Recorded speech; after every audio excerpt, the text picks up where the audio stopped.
اہل بیت اطہار علیہ السلام کی عظمت پر درود بھیجے گا، محمد و آل محمد، اللہم صلی علی محمد و آل محمد وعجل فرجہ۔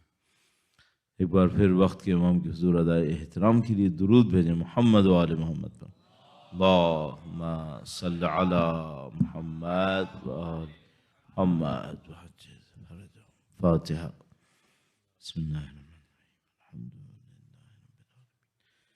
الرحمن الرحیم مالک یوم الدین، ایاک نعبد و ایاک نستعین، اهدنا الصراط المستقیم صراط الذین انعمت علیہم غیر المغضوب علیہم ولا الضالین۔ صلی اللہ علیہ وسلم۔ وردی کا درود بھیجے گا محمد و آل محمد، صلی علی محمد محمد وعجل فرجهم۔ اعوذ باللہ من الشیطان الرجیم،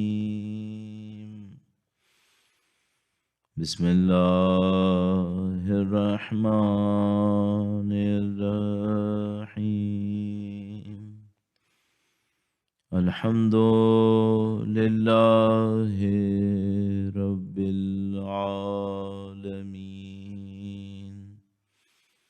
والصلاة والسلام علی سید الانبیاء والمرسلین، حبیب الہ العالمین ابی القاسم محمد، اللہم صلی علی محمد وآل محمد وعلى آلہ الطیبین الطاہرین،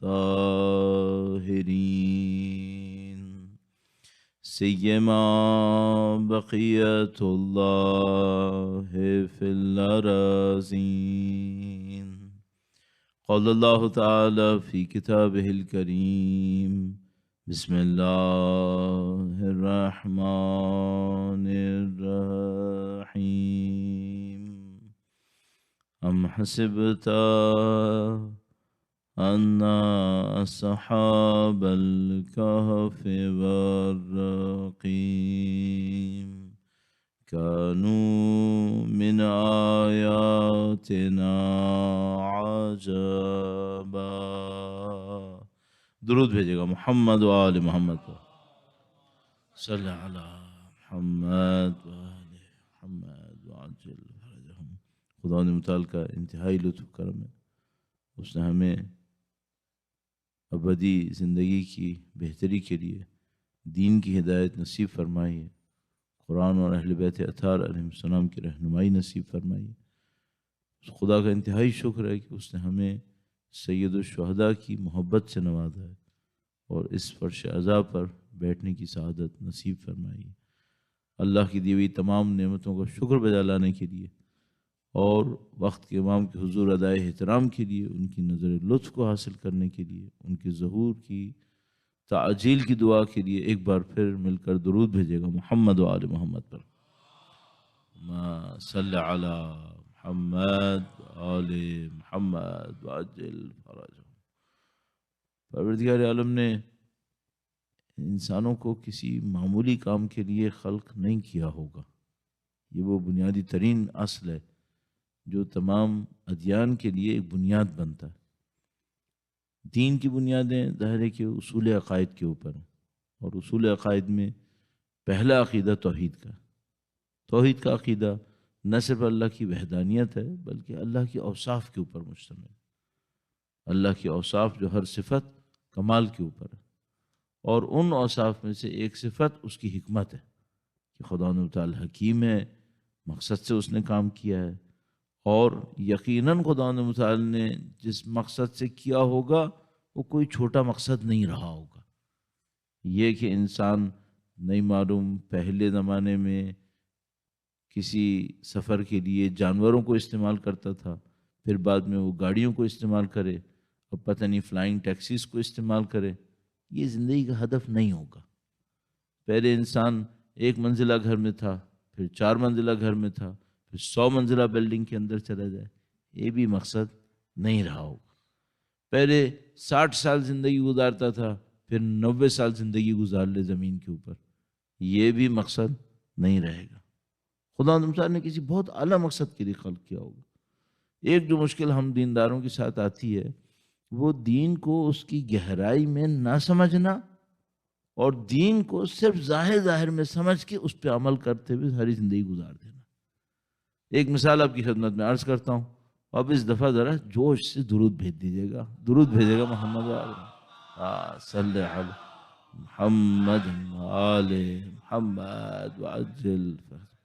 باہر سردی کوئی اتنی زیادہ نہیں تھی، یعنی ایسی نہیں تھی کہ انسان کا درود ہی جم کے رہ جائے کہیں، اس سے تو کمی تھی، لیکن پتہ نہیں کیا وجہ رہتی ہے بعض اوقات۔ آپ لوگ ظاہر ہے اللہم صلی علی محمد وآل محمد وعجل، ارے آپ لوگ تو پورا ہفتہ ہو گیا کام کرتے، پورا ہفتہ 3 دن ہو گئے کام کرتے ہوئے، ظاہر ہے کہ کافی وقت ہو گیا ہے بہرحال، تو طبیعی ہے پھر تو۔ لیکن یہ ہے کہ جب آپ دین کا کوئی کام کریں تو کچھ ایسے انداز میں کریں کہ کوئی دیکھ کر آپ کو یہ نہ سوچے کہ ان لوگوں کو کیا ہو گیا، دیکھ کر کوئی آپ کو انسپریشن لے۔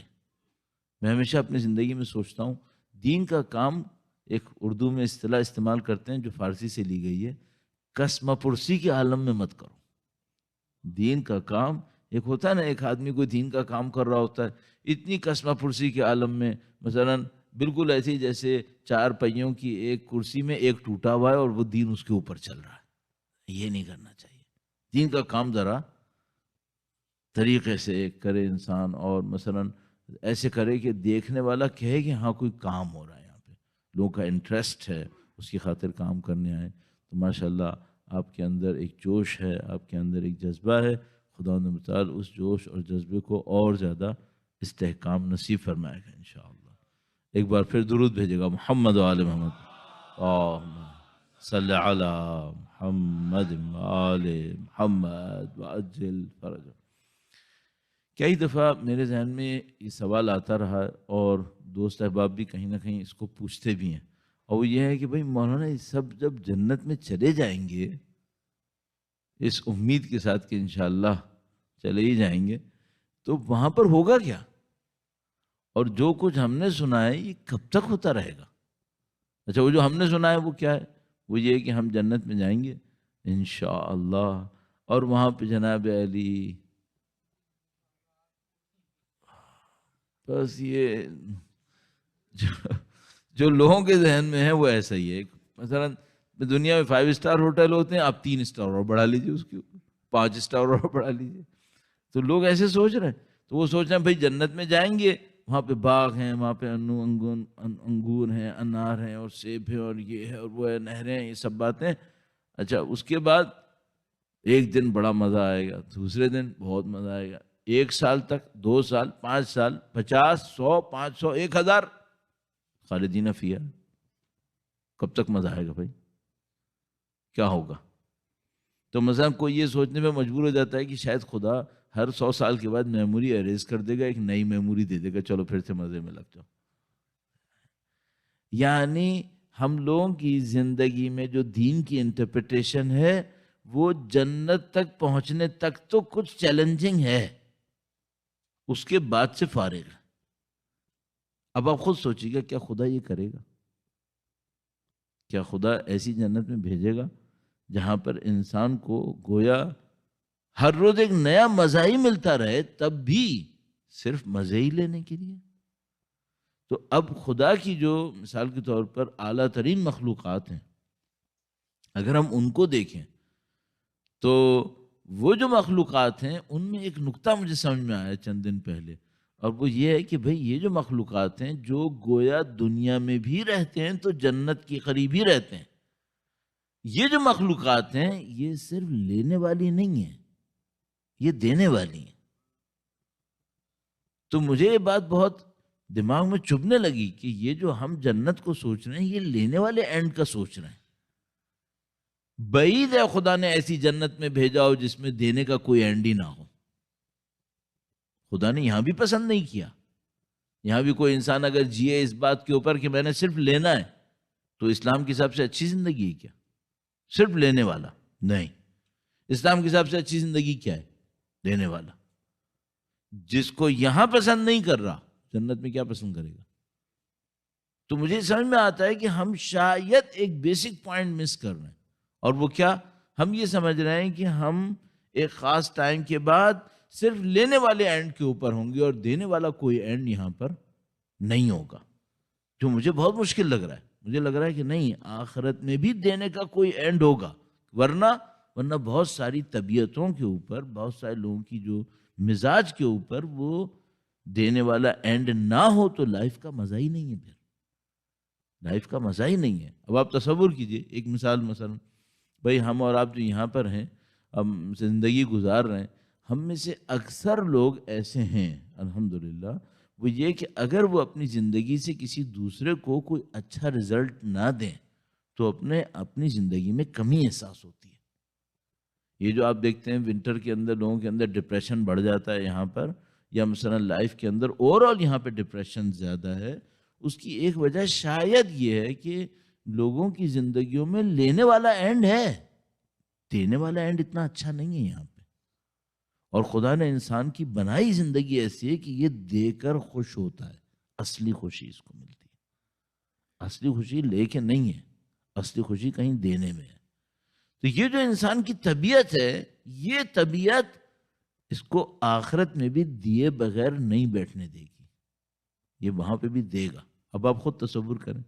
اور میں تھوڑا سا اس کو ایک دو جملے میں اور بڑھاؤں، وہ یہ کہ بھئی یہ جو کوئی کسی کو شفاعت کروائے گا، یہ لینا ہے یا دینا ہے؟ دینا ہی ہے نا. تو بڑے لوگ وہاں پر بھی لینے والے ہیں یا دینے والے ہیں؟ دینے کا اینڈ ہے.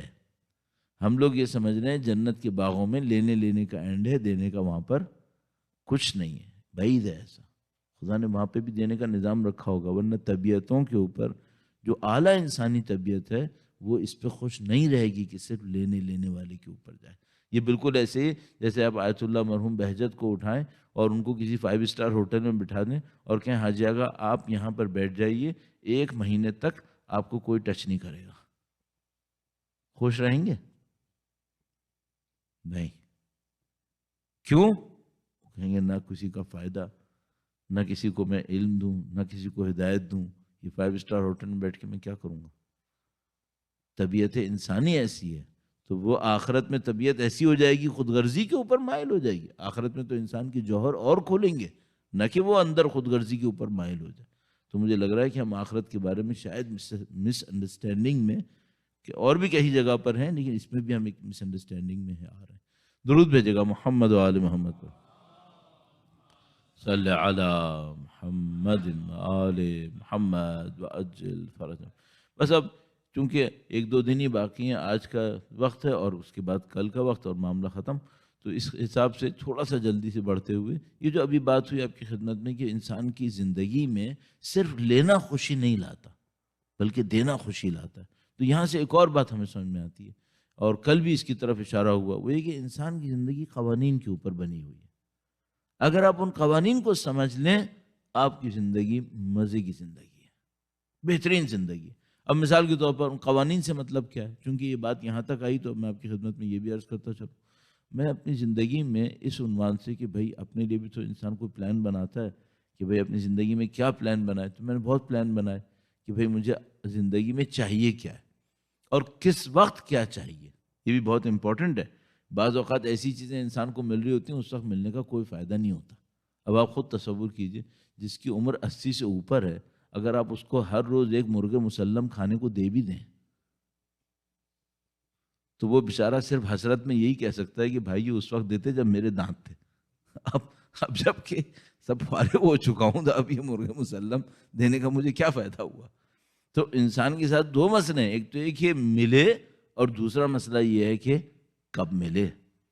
اچھا، ایک اور مسئلہ بھی ہے، کوئی چیز کسی زمانے میں ملتی ہے بڑی خوشی دیتی ہے، لیکن کسی اور وقت کچھ اور چاہیے ہوتا ہے. وہ جو چاہیے ہوتا ہے وہ آئیڈینٹیفائی کر لو، پہلے سے پلان کر لو وہ چاہیے کیا ہے۔ تو بہرحال آپ اپنی زندگی میں اس کو پلان کر لیجئے، میں اس کے اوپر نہیں جاؤں گا، اس میں بہت وقت لگ جائے گا، موضوع سے ہم باہر نکل جائیں گے۔ صرف ایک قانون آپ کی خدمت میں عرض کرنا چاہ رہا ہوں اور اس کو آگے بڑھاتے ہیں۔ وہ بات یہ سادہ سی ہے کہ آپ کو زندگی میں جو بھی کچھ چاہیے، جو بھی کچھ چاہیے، اس کا ایک سادہ سا قانون ہے، وہ دوسروں کو دینا شروع کر دو۔ بس قانون یہ ہے، جو زندگی میں چاہیے وہ دوسروں کو دینا شروع کر دو، اور جو تم اللہ کے نام پر دو گے خدا بڑھا بڑھا کے واپس لائے گا۔ یہ خدا کا قانون ہے۔ تو اگر کسی کو عزت چاہیے تو اسے چاہیے کہ عزت دے دے، کسی کو خوشی چاہیے اسے چاہیے خوشی دے۔ اور اب اسی قانون کا دوسرا سائیڈ بھی ہے، اور وہ یہ کیا ہے؟ وہ یہ کہ دیکھو اگر غلط چیزیں دو گے نا تو یہ غلط چیزیں بھی تمہارے پاس ہی آئیں گی۔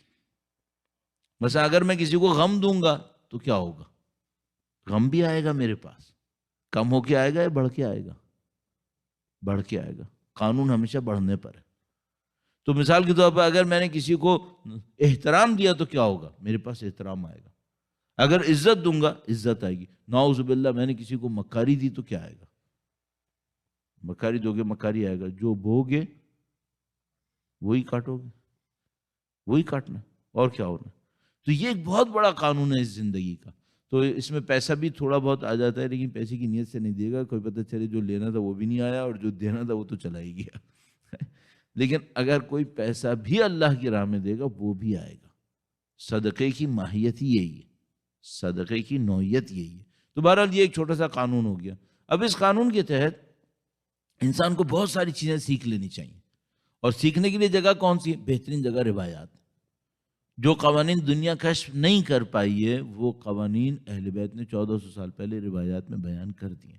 اب میں آپ کی خدمت میں ایک روایت عرض کرتا ہوں، اور اس میں ایک قانون ہے، بہت نفیس قانون۔ درود بھیجے گا محمد و آل محمد پر۔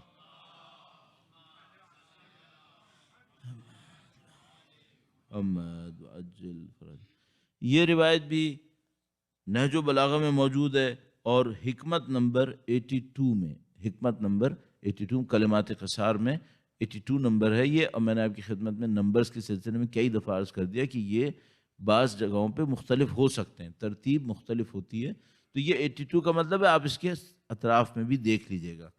تو امام نے فرمایا، ایک دفعہ امام امیر المومنین کی ذات پہ درود بھیجے گا محمد و آل محمد، صلی علی محمد آل محمد وعجل فرج۔ امام نے فرمایا تم 3 چیزیں صحیح کرو، خدا تمہاری 3 چیزیں صحیح کرے گا۔ لیکن انڈرسٹینڈنگ کیا ہے کہ کون سی چیز صحیح کروں تو خدا کیا صحیح کرے گا۔ اب مثال کے طور پر امام نے فرمایا من اصلح ما بینہ و بین اللہ اصلح اللہ ما بینہ و بین الناس۔ جو اپنے اور اللہ کے درمیان رابطے کو صحیح کرے گا خدا اس کے اور انسانوں کے رابطے کو صحیح کر دے گا۔ جو اپنے اور اللہ کے رابطے کو صحیح کرے گا اللہ اس کے اور انسانوں کے رابطے کو صحیح کر دے گا۔ اچھا، اب یہاں پر ایک گہرائی ہو گئی۔ ایک تو بات سادہ سی سمجھ میں آ رہی ہے، وہ یہ کہ ہم انسان دوسرے انسانوں کو خوش کرنے پہ اتنا مر رہے ہیں، پتہ نہیں کون کون سے کام اس کام کے لیے کرتے ہیں کہ دوسرے انسانوں کو خوش کریں۔ اچھا، یہ کہاں ہمیں نظر آتا ہے؟ سب سے زیادہ جو نظر آتا ہے وہ شادی بیاہ میں نظر آتا ہے۔ پتہ نہیں کتنے معقول نامعقول کام اس لیے کیے جاتے ہیں کہ لوگ کیا کہیں گے۔ پتہ نہیں کتنی ایسی چیزیں زندگی میں ہم لوگ کر رہے ہوتے ہیں جن کا واحد آرگومنٹ یہ ہوتا ہے کہ لوگ۔ تو امام فرما رہے ہیں تم لوگوں کی جو اتنی پرواہ کر رہے ہو، اس کو صحیح کرنا چاہ رہے ہو کر لو، لیکن اس کو صحیح کرنے کا راستہ کہاں پر ہے؟ اس کو صحیح کرنے کا راستہ یہ نہیں کہ تم لوگوں کو خوش کرنے کی کوشش کرو، اس کو صحیح کرنے کا راستہ یہ ہے کہ خدا کو خوش کرنے کی کوشش کرو۔ اگر تم خدا کے اوپر محنت کرو، خدا کے ساتھ اپنے رابطے کو صحیح کر لو، تو خدا ان متعال بندوں کے ساتھ تمہارے رابطے کو صحیح کر دے گا۔ البتہ اس میں ایک تھوڑی سی ڈیٹیل اور ایڈ کر دوں، وہ یہ ہے کہ اصولی طور پر آپ اپنی زندگی میں اللہ کے دشمنوں کو خوش کرنے کی کبھی کوشش مت کیجیے گا۔ اگر آپ کے اور میرے دل میں یہ خواہش ہے نا کہ اللہ کے دشمن ہم سے خوش ہو جائیں، تو پھر ہمیں بھی خدا کی دشمنی پہ جانا پڑے گا۔ یہ جو خدا ہمارے اور بندوں کے تعلقات کو صحیح کرے گا، یہ اپنے دشمنوں کے ساتھ ہمارے تعلقات کو صحیح نہیں کرے گا، ورنہ ہمیں تو خود خدا کا دشمن بننا پڑ جائے گا۔ یہ خدا ہمارے اور اپنے بندوں کے ساتھ تعلقات کو صحیح کرے گا۔ یعنی کیا مطلب؟ اگر آپ دیکھیں نا، آپ کے دوستوں کی فہرست میں مومنوں کی ٹرو مومنین واقعاً جو اللہ کے ایمان رکھنے والے، ان کی تعداد بڑھ رہی ہے، اس کا مطلب یہ ہے کہ آپ کا خدا سے تعلق صحیح چل رہا ہے۔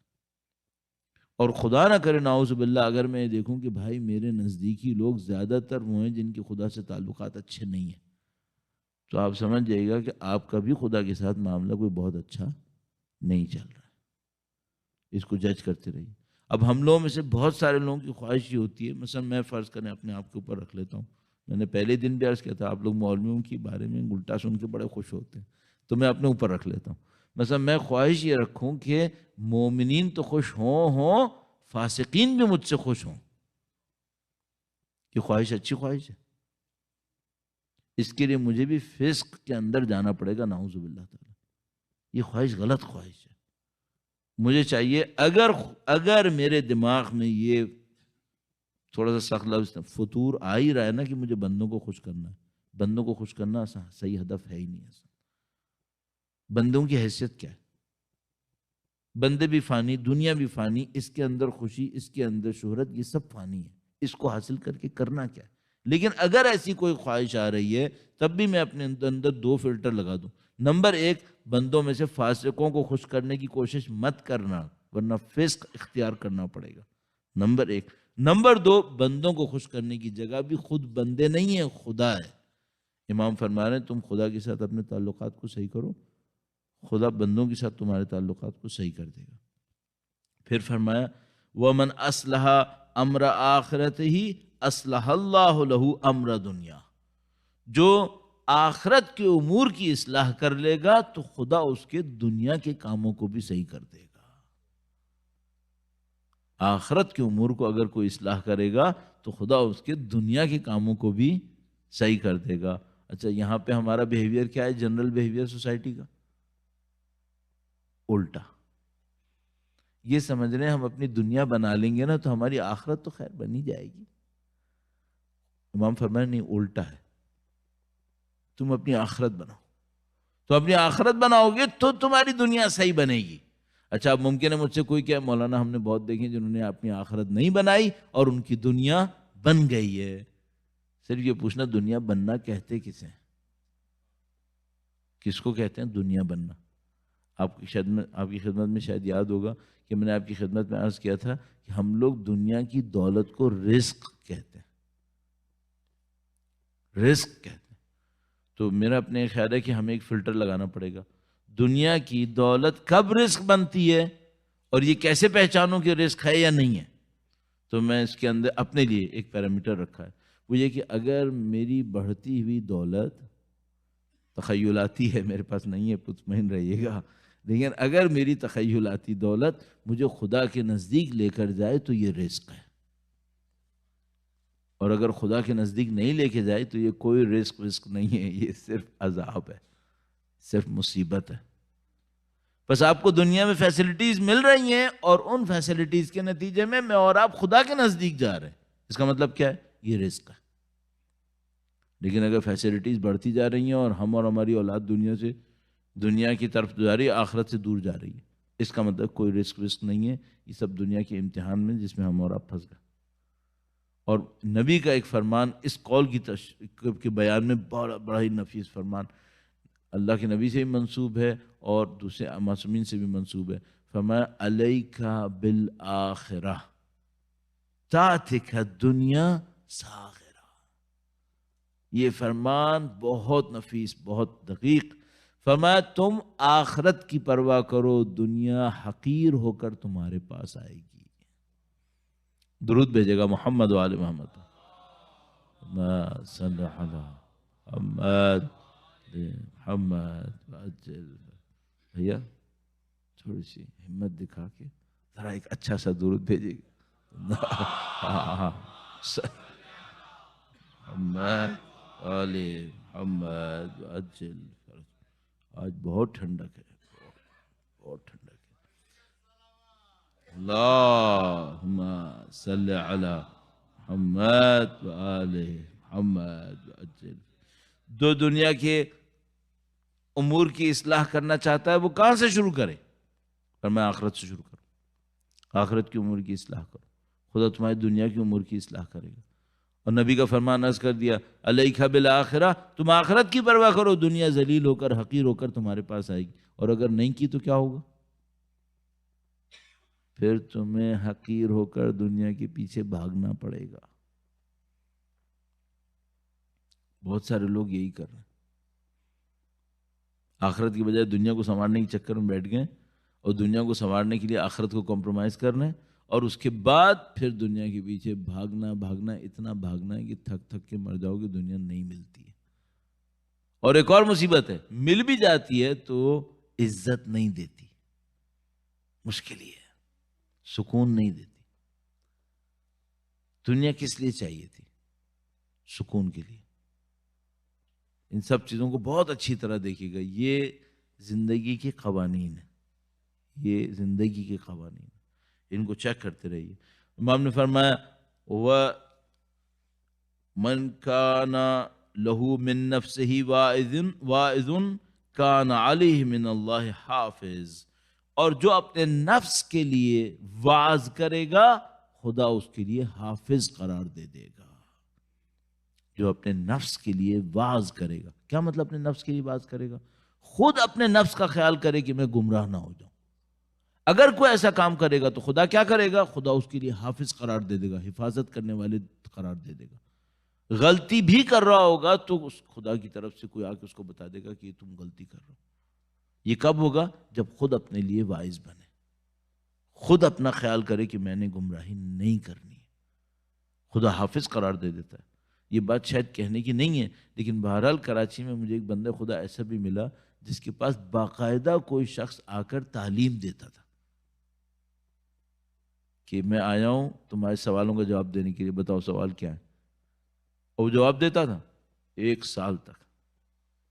میں وہ نہیں ہوں، کبھی سوچے گا کہ میرے پاس آتا تھا، میرے پاس کوئی نہیں آتا تھا، کوئی اور تھا، اس کے پاس آتا تھا بندہ خدا سے 1 سال تک جواب دینے کے لیے آتا رہا۔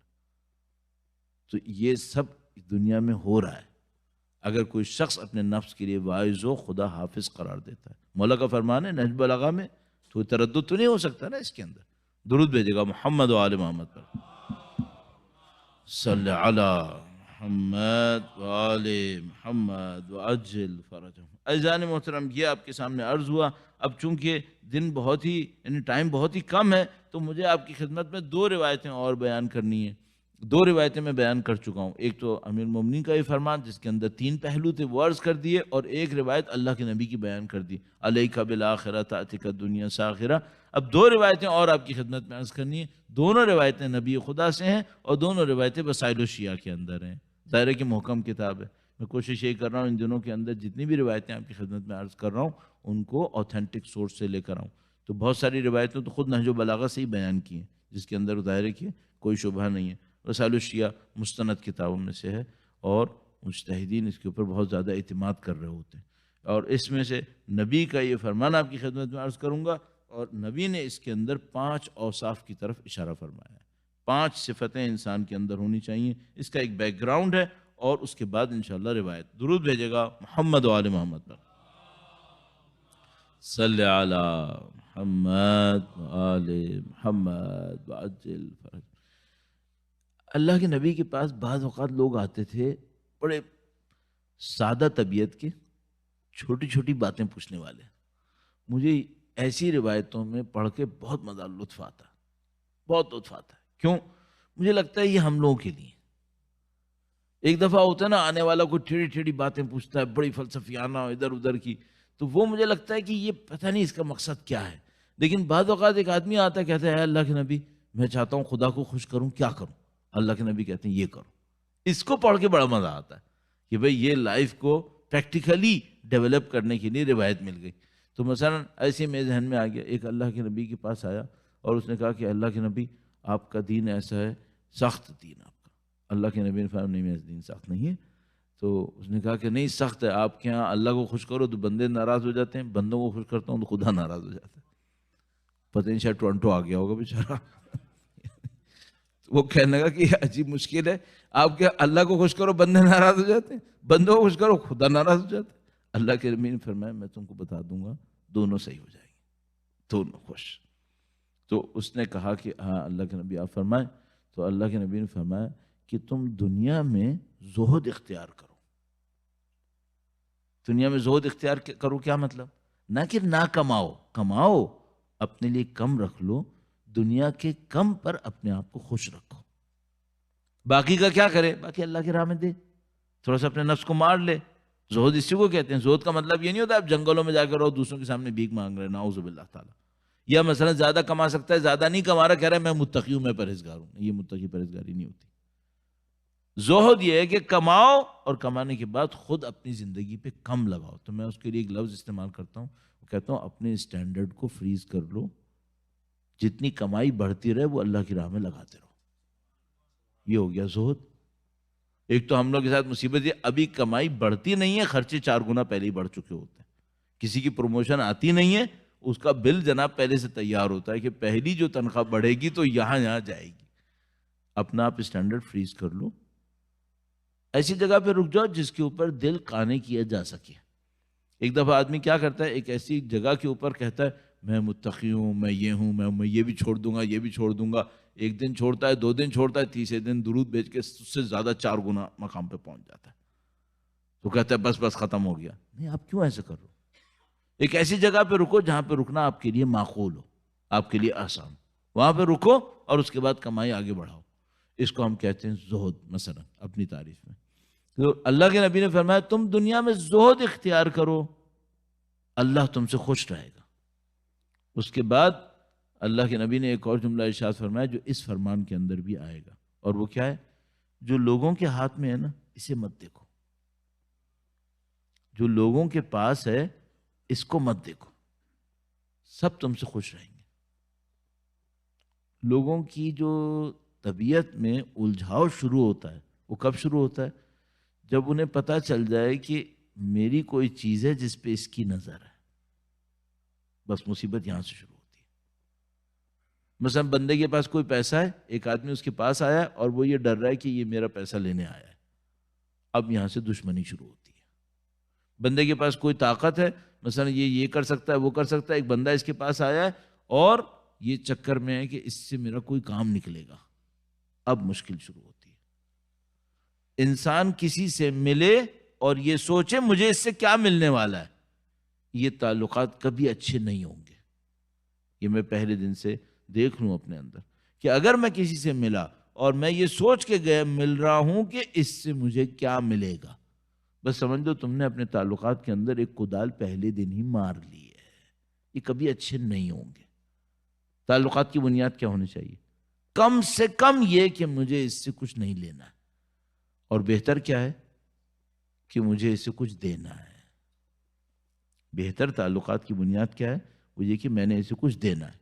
اگر آپ لوگوں سے ملیں یہ سوچ کر کہ میں نے کچھ دوں گا، آپ یقین مانیے آپ پوری دنیا کو اپنا دوست بنا سکتے ہیں۔ لیکن خدا نہ کرے اگر میں کسی سے ملا یہ سوچ کر مجھے اس سے کیا ملنے والا ہے، بس یہ سمجھ لیں کہ آپ نے پہلے دن سے ہی زہر ڈال دیا اس میں، تعلقات ختم۔ اللہ کے نبی نے فرمایا تم دنیا میں زہد اختیار کرو، اللہ تم سے خوش رہے گا، اور جو انسانوں کے ہاتھ میں ہے اسے مت دیکھو، اسے مت دیکھو، انسان تم سے خوش رہیں گے، انسانوں کو تم سے کوئی غم نہیں ملے گا۔ پھر اب یہ تو آپ کی خدمت میں عرض کر دیا، اب اللہ کے نبی کا یہ فرمان عرض کر رہا ہوں جس میں انہوں نے 5 امور کی طرف اشارہ فرمایا۔ ایک آدمی آیا اللہ کے نبی کے پاس، کہنے لگا اللہ کے نبی دین میں سے تھوڑی سی کچھ باتیں بتا دیں تاکہ میرے دماغ میں رہ جائیں، میں اس پہ عمل کر لوں، زیادہ بڑی نہ ہو۔ تو اللہ کے نبی نے کہا میں تم کو 5 بتا رہا ہوں، تم ان کا خیال کر لو بس۔ صحیح ہے، چھوٹا فارمولا ہو گیا نا، بڑی باتیں نہیں ہیں، 5 باتیں ان کا خیال کر لو۔ ایسی بہت ساری حدیثیں ہمارے پاس۔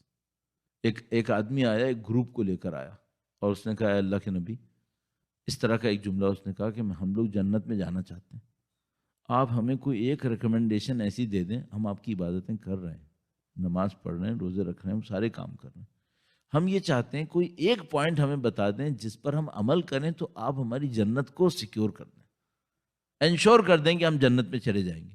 اللہ کے نبی نے کہا کہ ہاں جب میں کہوں گا تو تم لوگ کرو گے؟ تو اس نے کہا کہ رکیں، میں ذرا اپنے گروپ سے دوبارہ سے پوچھ کے آ جاؤں، یا ذرا پیچھے سے نکل جائیں یہ لوگ۔ وہ آیا اپنے گروپ کے پاس، اس نے کہا دیکھو اب اللہ کے نبی کہنے والے، ایسا نہ ہو کہ بعد میں کوئی حرکت کرے، ابھی سوچ لو کرو گے یا نہیں کرو گے۔ وہ سب بیٹھے، انہوں نے کہا بھائی ایسا ہے، موقع بڑا اچھا ہے، ایک پوائنٹ ملے گا، جتنا بھی سخت ہوگا اسے کر دیں گے، میری عمر اتنے سال ہے، اتنے سال کروں گا، جنت میں چلا جاؤں گا۔ انہوں نے کہا بھائی ایگریڈ، یہ تم جاؤ اللہ کے نبی سے پوچھ کے آؤ، جو وہ کہیں گے ہم سارا گروپ مل کر وعدہ کرتا ہے ہم سب وہ کام کریں گے۔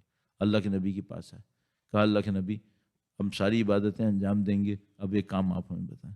اللہ کے نبی نے کہا کسی انسان سے کچھ مت مانگو، ختم، کسی سے کچھ مت مانگنا، تم جنت میں جاؤ گے۔ کہا اللہ کے نبی یہی ہے، کسی سے کچھ نہیں مانگنا ہے، جنت میں جائیں گے؟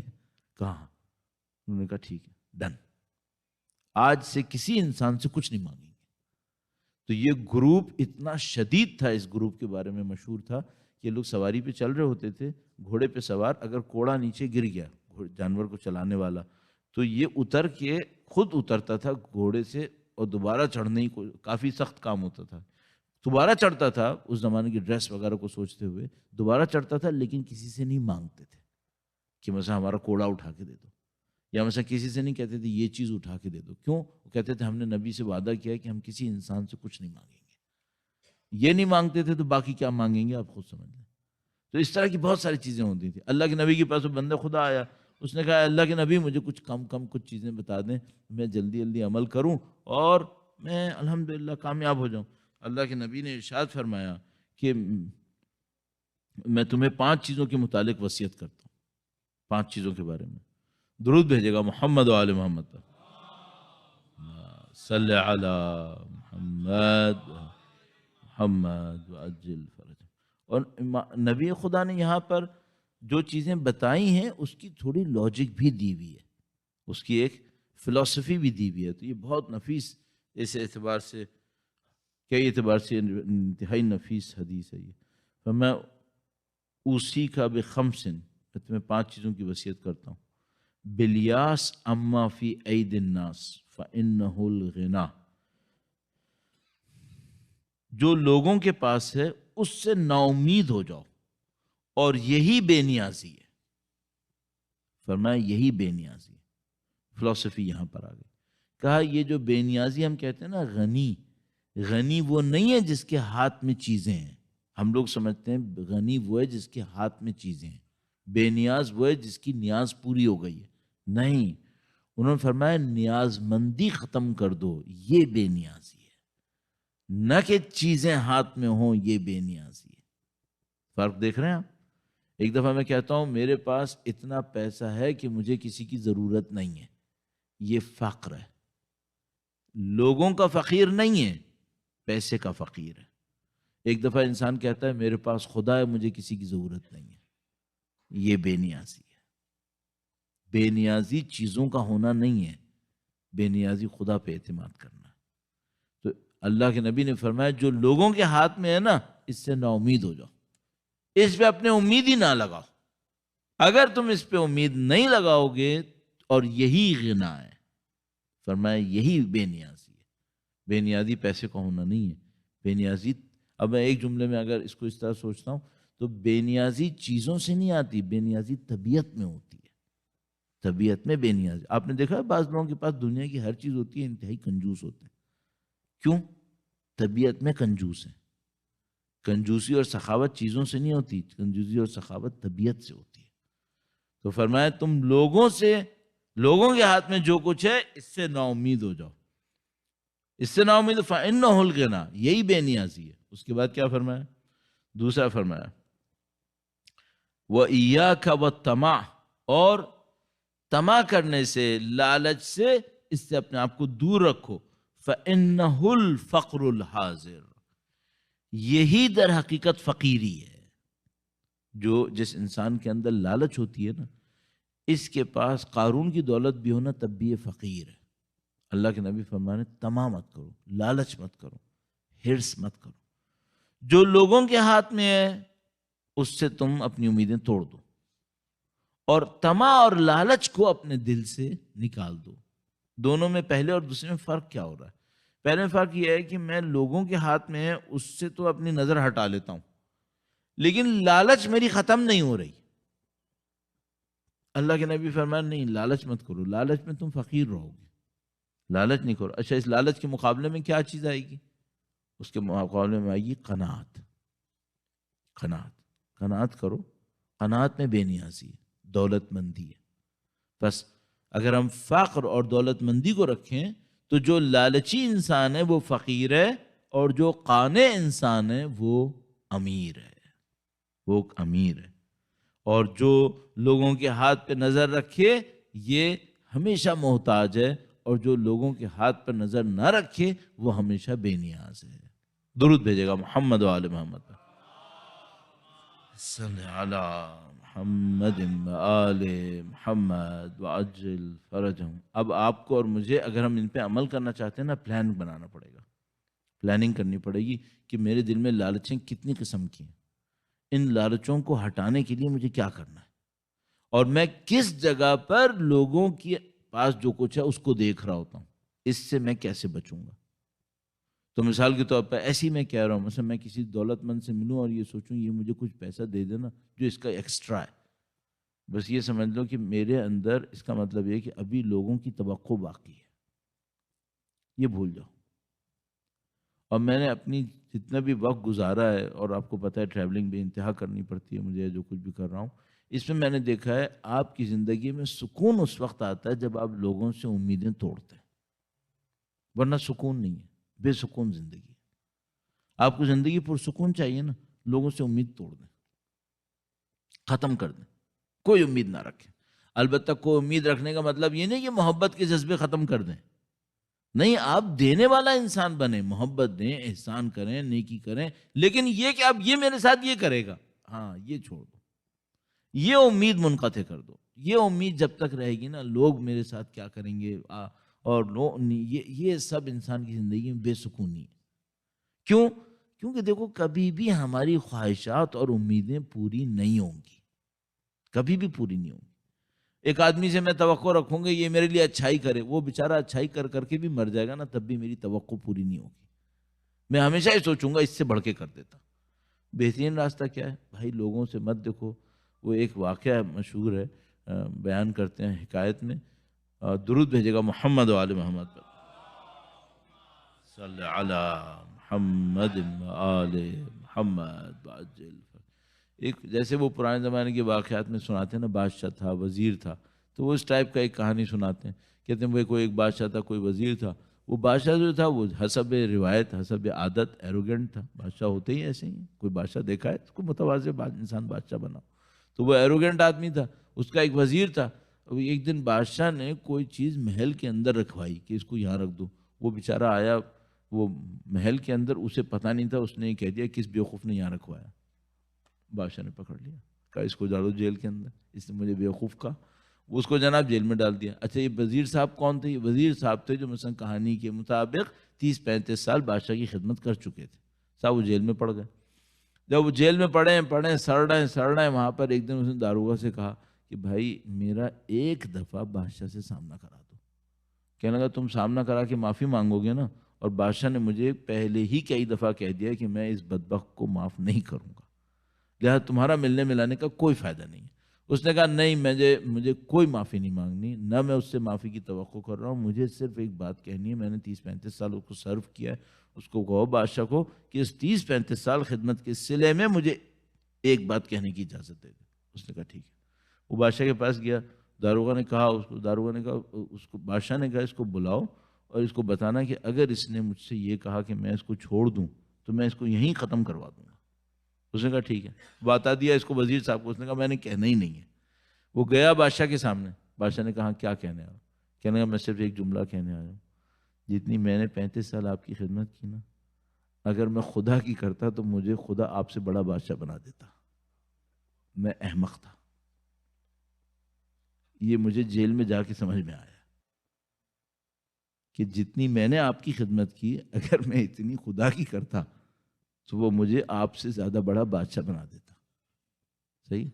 اب میں صرف ایک بات سوچتا ہوں، مجھے بستر مرگ پہ یہ سمجھ میں نہ آئے، ذرا پہلے سمجھ میں آ جائے کہ میں لوگوں کی خدمتیں کرنے کے بجائے اگر اللہ کی خدمتیں کروں گا تو جو انسانوں کے ہاتھ میں ہے خدا اس سے بڑھ کر مجھے خود دے دے گا، مجھے اس سے مانگنے کی بھی ضرورت نہیں پڑے گی. یہ ہمیں سمجھ لینا چاہیے. تو اللہ کے نبی نے یہی ارشاد فرمایا کہ بھئی بے نیازی یہ ہے کہ جو لوگوں کے ہاتھ میں ہے اس کو مت دیکھو. درود بھیجے گا محمد و آل محمد پر. صلی علی محمد آل محمد. جو لوگوں کے پاس ہے اس سے نا امید ہو جاؤ، یہی اصل غنا ہے. طمع کرنے سے دور رہو کیونکہ یہی تو فقر حاضر ہے. تیسرا جملہ وَصَلِّ صَلَاةَ مُوَدِّعٍ، اس شخص کی طرح نماز پڑھو جو دنیا کو الوداع کہہ رہا ہے. ہر نماز ایسے پڑھو جیسے یہی آخری نماز ہے. کوئی گارنٹی ہے کہ دوسری ہے؟ ابھی میں ایک دن نماز پڑھ رہا تھا تو میرے ایک یہاں پہ پمپ ہوا، ایک انگلی میں پمپ ہوا. میں نے کہا بیٹا آخری آ گئی ہے. تو آپ 2 دفعہ پمپ ہونے کا انتظار نہ کریں، ہر نماز آخری سمجھ کے پڑھ لیا کریں، کیونکہ واقعاً کسی نماز کا نہیں پتہ کہ کون سی آخری ہوگی. تو بلا وجہ میں کسی جھٹکے کا انتظار کیوں کر رہے ہو؟ نبی خدا فرما رہے ہیں 5 چیزیں تمہیں وصیت کر رہا ہوں. تیسری بات کیا ہوئی؟ نماز ایسی پڑھو کہ یہ نماز آخری ہے. اور میں نے عرض کیا تشریح میں کہ ہارٹ اٹیک کا انتظار مت کرو، نماز ایسی پڑھ لیا کرو، کیونکہ بعض اوقات ہارٹ اٹیک کے بغیر بھی انسان مر جاتے ہیں، کچھ بھی ہو جاتا ہے. چوتھی بات نبی نے فرمائی وَإِيَّاكَ وَمَا تَعْتَذِرْ مِنْ، یہ بھی بڑی بات، ہر بات بڑی بات ہے. فرمایا چوتھی بات یہ کہ اپنی شخصیت کا ترجمہ تشریح ہے، میں بھی ترجمہ بھی عرض کرتا ہوں، اپنی شخصیت کا ایک سٹینڈرڈ بناؤ. ایسا کوئی کام مت کرو جس کے اوپر بعد میں عذر مانگنا پڑ جائے. ایسا کوئی کام شروع سے کرو ہی نہیں جس پر بعد میں معافی مانگنی پڑ جائے، عذر پیش کرنا پڑ جائے. اب دیکھیے کیا مثلا فرض کر لیجئے کام کو اچھا کرو، رزلٹ کیا ہے؟ کام کو اچھا کرو. مثلا ایک دفعہ کیا ہوتا ہے، بھائی مجھے کام دیا گیا جھاڑو لگانے کا، فرض کر لیتے ہیں کہ مجھے یہاں پہ جھاڑو لگانی ہے. اب میں کیا کرتا ہوں، وہ جو ہماری قومی طبیعت ہے چالو کام، اچھا چالو کام کرتا ہوں. اب میں جو چالو کام کر رہا ہوں اس میں کچھ جگہ پہ کوڑا رہ جائے گا، تو اگر نظر آ گیا تو میں کیا کہوں گا؟ سوری، ختم. اللہ کے نبی فرمانے یہ پہلے سے جو تم نے دماغ میں ٹھانی ہوئی ہے کہ کسی نے پکڑ لیا تو میں سوری کہوں گا، کر کیوں رہے ہو؟ کام صحیح کرو. اور یہ اللہ کے نبی کی زندگی کا اتنا عجیب درس تھا. کہتے تھے کام سٹینڈرڈ کا کرو. یہ جو ہم لوگ دیکھتے ہیں نا ویسٹ میں کہ ہم لوگ بہت کہتے ہیں یہ پرفیکشن کی طرف جاتے ہیں، یہ سٹینڈرڈ کی طرف جاتے ہیں. میں صرف اپنے دماغ میں سوچتا ہوں ہم لوگ بے وقوف ہوئے ہیں جن کو اللہ کے نبی نے 1400 سال پہلے سکھایا تھا، ہم سیکھے نہیں اور اب دوسرے وہی کر رہے ہیں تو ان کو کہہ رہے ہیں یہ کتنے اچھے ہیں، یہ کتنے اچھے ہیں، اور اپنے دین کو نہیں سمجھتے کہ یہ تمہارا دین 1400 سال پہلے سکھا رہا تھا. واقعہ عرض کرتا ہوں آپ کی خدمت میں، دیکھیے کتنا عجیب نفیس واقعہ ہے. اللہ کے نبی تشریف فرما تھے، کسی کی قبر بن رہی تھی. ایک آدمی نیچے اترا ہوا تھا تو وہ قبر بنا رہا تھا. قبر کیوں بنانی پڑتی تھی؟ کچی مٹی ہو، ہلکی مٹی ہو تو آپ کو پتہ ہے دیوار بھی کھڑی کرنی پڑ جاتی ہے کیونکہ وہ بیٹھ جاتی ہے نا زمین کے اندر. ویسے تو اگر پکی مٹی ہو تو آپ نے دیکھا صرف اوپر ایک سلیب رکھ رہے ہوتے ہیں، لیکن اگر کچی مٹی ہو تو سائڈ میں دیواریں بھی بنانی پڑ جاتی ہیں. تو وہ گویا کچی مٹی تھی، شاید مثلا ریتیلی مٹی تھی تو اس میں سائڈ میں دیواریں بھی بن رہی تھیں. تو وہ جو دیواریں بنا رہا تھا اس نے ایک اینٹ رکھی. اب اینٹ کے اوپر اینٹ رکھے گا ظاہر ہے، اس نے اینٹ رکھی تھوڑی سی ٹیڑھی. تو اللہ کے نبی نے دیکھ لیا کہ اس نے اینٹ رکھی ہے تھوڑی سی ٹیڑھی. اللہ کے نبی نے کہا کہ اینٹ سیدھی کرو. کہنے لگا ہے اللہ کے نبی یہ قبر ہے. قبر ہے؟ کیا مطلب قبر ہے؟ اسے کون دیکھ رہا ہے؟ فنیشنگ. بھائی یہ قبر ہے، اس میں ایک مردہ لیٹے گا، اس میں کون سا فنیشنگ کی ضرورت ہے کہ دیوار میں اینٹ کے اوپر اینٹ آئے؟ بھئی یہ قبر ہے، اس کے اوپر ابھی سلیب لگائیں گے، مٹی پھیر دیں گے، پھر بعد میں کسی نے کیا دیکھنا ہے؟ اتنی سی اگر ذرا سی یہاں ہوئی تو دیوار بھی نہیں گرے گی اس سے. وہ ہم ایک دفعہ عراق میں ایک جگہ پہ وہ کفن لے رہے تھے تو ہمارے ایک دوست تھے، بڑے اچھے عربی بولتے تھے، تو وہ انہوں نے دکاندار سے کہا کہ بھائی یہ جو کفن کا کپڑا ہی بڑا ہی تم نے رف کپڑا دیا. کہنے لگا کہ ابھی تک تو کسی نے شکایت نہیں کی. تو کہنا کیا مردہ اٹھ کے آئے گا بتائے گا کہ رف تھا؟ کیسی باتیں کر رہا ہے، ابھی تک کسی نے شکایت نہیں کی. تو بھائی وہ مردہ تھوڑی شکایت کرے گا. تو اس بندے نے کہا کہ اللہ کے نبی یہ تو قبر ہے. اللہ کے نبی نے کیا کہا؟ کہا کام صحیح کرو چاہے قبر کی اینٹ ہی کیوں نہ ہو. کام صحیح کرو، اینٹ پینٹ رکھو. یہ جو تم نے ٹیڑھی رکھی کیوں رکھی؟ یہ جو اللہ کے نبی کا اسٹینڈرڈ تھا نا، واقعاً انسان کا کمال کر دیا 1400 سال پہلے. یعنی وہ جو ہماری کمپنیز اب ایس او پیز بنا رہی ہیں نا، یہ گویا نبی ہمیں 1400 سال پہلے اسٹینڈرڈ سکھا رہے ہیں. کام صحیح کرو. چوتھی بات نبی نے فرمائی، تیسری تھی یا چوتھی؟ چوتھی بات تھی، ہاں تیسری نماز ہو گئی. چوتھی بات فرمائی کام وہ نہ کرو جس پہ بعد میں عذر مانگنا پڑ جائے، شرمندگی اٹھانی پڑے. کام صحیح کرو، کام صحیح کرو. مثلا اب اس کی امپلیمنٹیشن کیسے ہوگا؟ آپ جوتے رکھ رہے ہیں نا، دونوں جوتے سیدھے رکھو، ٹیڑھے نہیں رکھو. کوئی بھی کام کر رہے ہو کام سیدھا کرو، کام غلط نہیں کرو. اب مثال کے طور پہ جیسے آپ لوگوں نے ریڈ لائن لگائی ہوئی ہے، ہر روز جن دنوں میں رش ہوتا ہے میں یہ دیکھتا ہوں یہ ریڈ لائن پہ تو کوئی نہیں بیٹھا ہوا. کیوں بھائی؟ آپ نے جب ایک چیز کر دی ہے نا تو اب اس کو فالو کرو، کام صحیح کرو. اسی طریقے سے سب چیزوں کے اندر، میں باقی چیزوں کو نہیں بولوں گا، گڑبڑ ہو جاتی ہے پھر. 4 باتیں ہو گئیں. ایک بات اور آپ کی خدمت میں عرض کروں گا اور وقت ختم ہو گیا ہے. درود بھیجے گا محمد و آل محمد صلی علی. فرمایا اپنے بھائی کے لیے وہی پسند کرو جو تم اپنے لیے پسند کرتے ہو. اپنے بھائی کے لیے وہی پسند کرو جو تم اپنے لیے پسند کرتے ہو. اچھا اس کا ترجمہ کیا ہوگا؟ یعنی تشریح کیا ہوگی اس کی تشریح چیزوں میں نہیں ہے، چیزیں بھی چلیں گی، اس کی تشریح ہے بیہیویئر میں.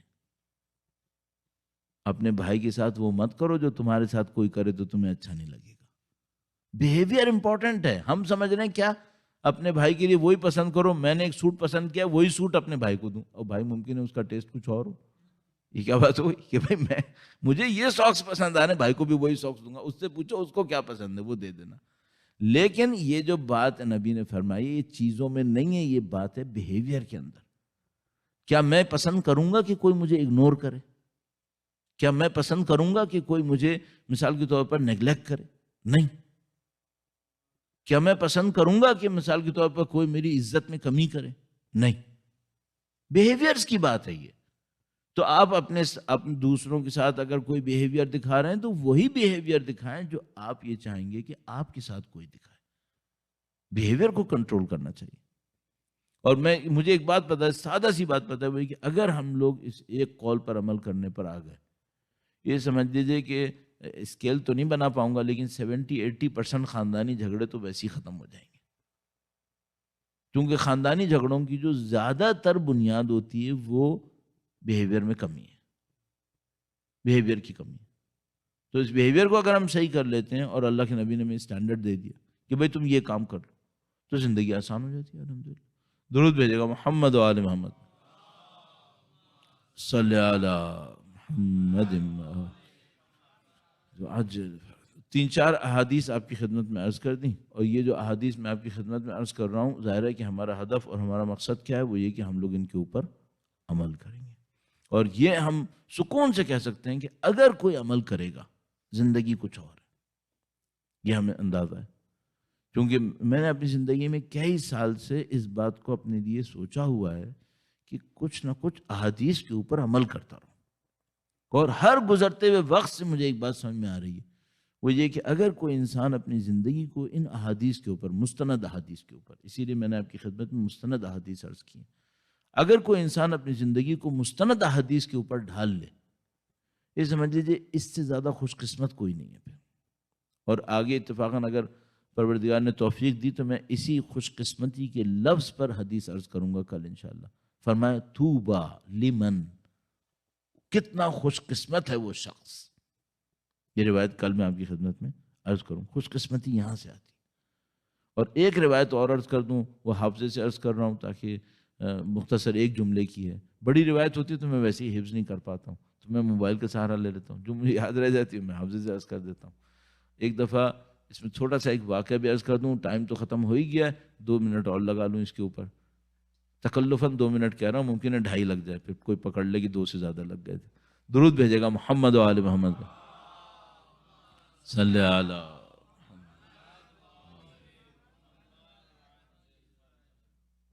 ایک دفعہ ایک عالم کے پاس میں گیا جن سے میں سیکھتا ہوں.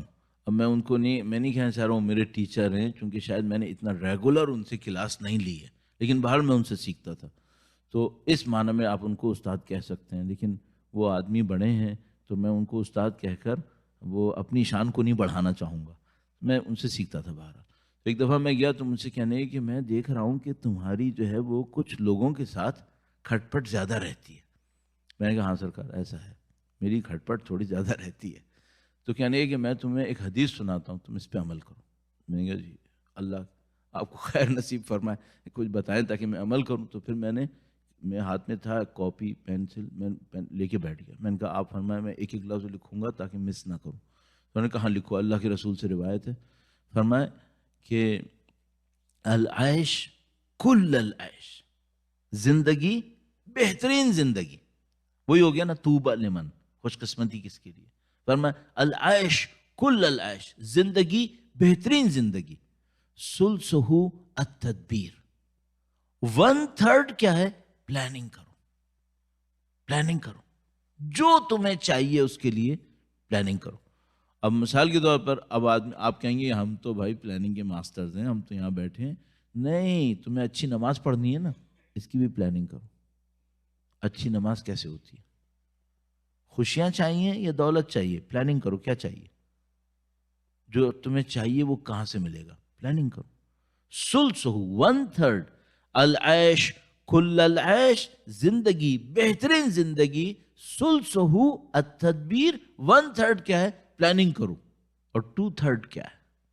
پوائنٹ یہاں پر فرمایا وَثُلْثَاهُ 2/3 التغافل، لوگوں کے کہے کو بھول جاؤ. بھول جاؤ، دل پہ مت لو. کر رہے ہیں کہہ رہے ہیں جانے دو. غفلت کرو. ایک لفظ اردو میں استعمال ہوتا ہے غفلت، عربی میں ایک لفظ ہوتا ہے تغافل. غفلت اور تغافل میں کیا فرق ہے؟ تغافل کہتے ہیں اس حالت کو جس میں انسان کو پتہ ہے لیکن ایسا کرتا ہے پوز جیسے نہیں معلوم. چھوڑ دے. اس کو میں کیا کہہ رہا ہوں؟ دل پہ نہیں لو.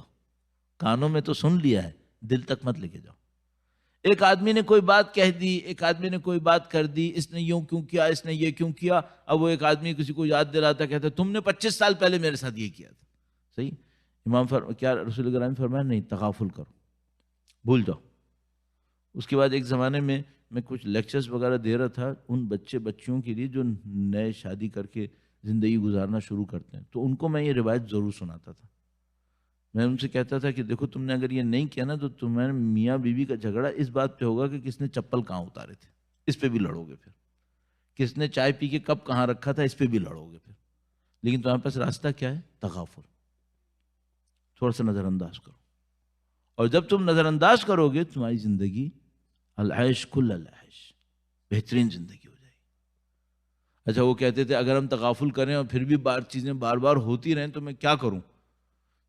تو پھر میں ان سے کہتا تھا کہ دیکھو جب بھی کوئی ایسی چیز دیکھو نا جس کو تم صحیح نہیں کر پا رہے، دوسرے کی کوئی چیز ہے، میں نے 10 دفعہ کہا اس نے چینج نہیں کی. اب تمہارے پہ 2 راستے ہیں، یا تو اس کو چینج کر لو جو نہیں کرنا چاہ رہے فی الحال، تو پھر کیا کرو اس چیز کو دیکھ کر تھوڑا سا ہنس لو. یہ بڑی عجیب ٹرک ہے کہ اگر تم دوسرے کے اندر کوئی چیز چینج نہیں کر پا رہے ہو اور خود اس کو بھی چینج کرنا بس میں نہیں ہے، تو پھر جس چیز سے تمہارا دل کوڑ رہا ہے نا اس کو دیکھ کے تھوڑا سا ہنس لو. اپنے آپ کو چینج کر لو، تھوڑا سا ہنسو. تو وہ کہتے تھے کہ مثلا دل میں سوچوں کہ ہنس رہا ہوں. میں کہتا نہیں، دل میں نہیں سوچو، منہ سے ہنسو، واقعاً ہنسو. تو کہتے تھے اس سے کیا ہوگا؟ میں کہتے اس سے تمہارا پریشر ریلیز ہو جائے گا، ورنہ تم ویلکانو بن کے بعد میں پھٹو گے کہیں پہ. تمہارا ہی آتش فشاں بعد میں پھٹے گا. تو تم تھوڑا سا ہنس لو تاکہ تمہارا آتش فشان یہیں پہ ریلیز ہو جائے، ورنہ تم بعد میں لڑو گے، پھر ابھی ہنس لو۔ تو آخری بات کیا ہے؟ زندگی کتنی ہے؟ کتنی زندگی ہے؟ طاقت کی زندگی 25-30 سال سے زیادہ نہیں ہے۔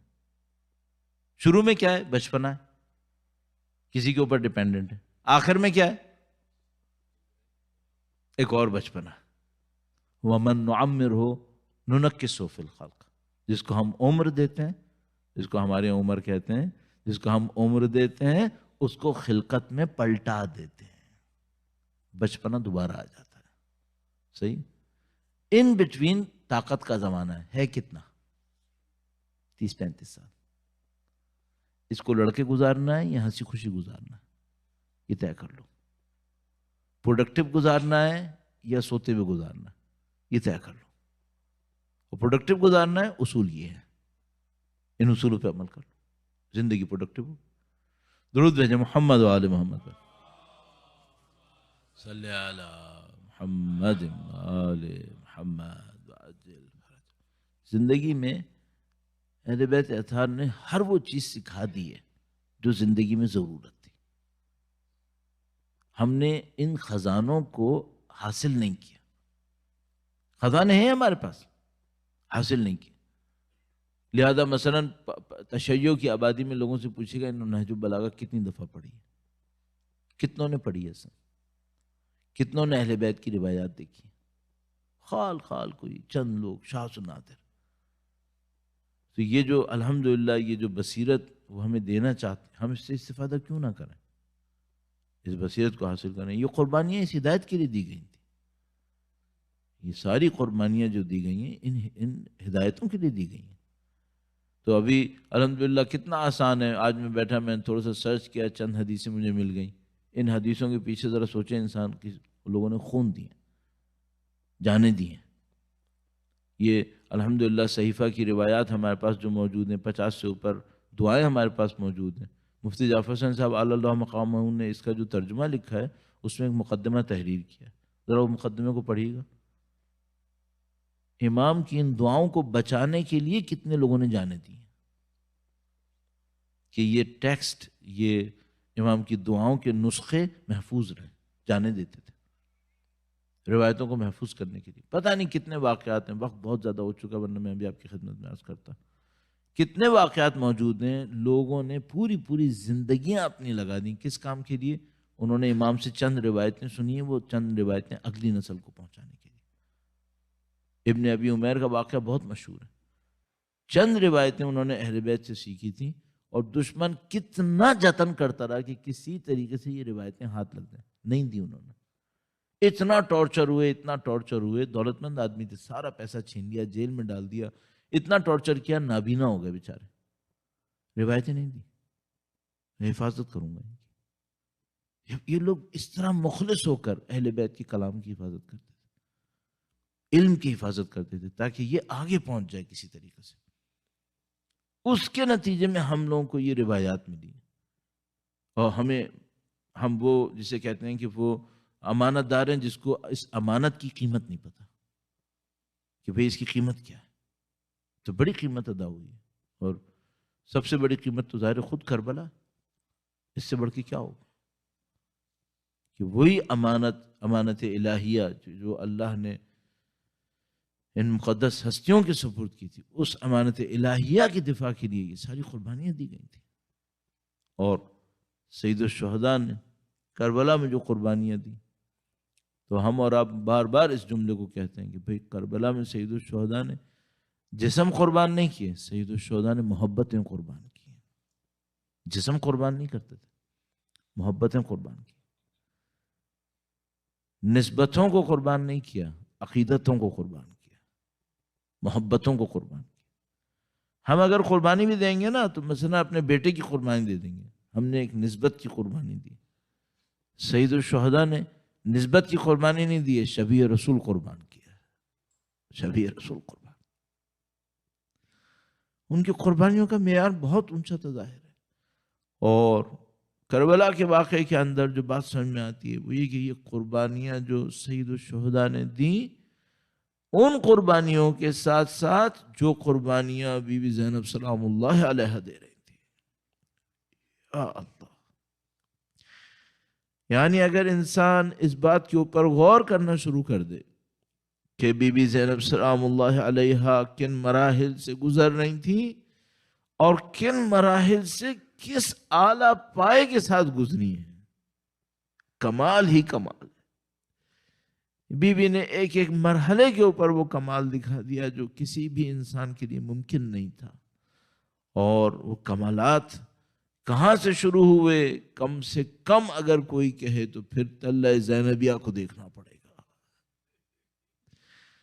بی بی شب عاشور ایک موقع کے اوپر دشمن کے نزدیک آنے سے گھبرائیں اور سید الشہداء کے پاس تشریف لائیں اور اپنی گھبراہٹ کا اظہار کیا. گویا گھبراہٹ اتنی زیادہ تھی کہ اس موقع کے اوپر حالت طبیعت غیر ہوئی اور سید الشہداء نے بی بی کو ایک دعا دی اور دعا دینے کے بعد گویا بی بی زینب سلام اللہ علیہ کا حوصلہ اتنا بلند ہو گیا کہ وہ بی بی جو شب عاشور دشمن کے لشکر کے نزدیک آنے سے گھبرائیں تھیں، اب یہ بی بی طلع زینبیہ پہ کھڑے ہو کر وہ منظر دیکھ رہی تھی.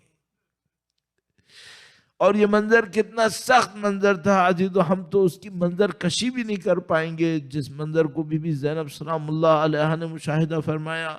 اگر میں صرف آپ کی خدمت میں یہ شب اور یہ ایام اتنے مصائب کے نہیں ہیں یقیناً، اور ہمیں صرف 2 جملوں کے اوپر اکتفا کر لینا چاہیے، لیکن اگر صرف ایک روایت آپ کی خدمت میں عرض کروں. آیت اللہ بہجت سے کسی نے پوچھا کہ آوا سید الشہداء جہاں زمین کے اوپر گرے ہیں وہ جگہ کچھ اور ہے اور جہاں سید الشہداء دفن ہیں وہ جگہ کچھ اور ہے، تو ان 2 جگہوں کے درمیان فاصلہ کیوں ہے؟ آقا بہجت ارشاد فرماتے ہیں کہ سید الشہداء جب زمین پر تھے تو ان دشمنوں نے دیکھنے کے لیے کہ سید الشہداء شہید ہوئے یا نہیں ہوئے ہیں، خیموں کے اوپر حملہ کرنے کا ارادہ کیا. اس موقع پر سید الشہداء گویا کوہنیوں کے بل کھڑے ہوئے اور دشمن سے کہا کہ لعینوں میں ابھی زندہ ہوں، میرے خیموں کا ارادہ مت کرو.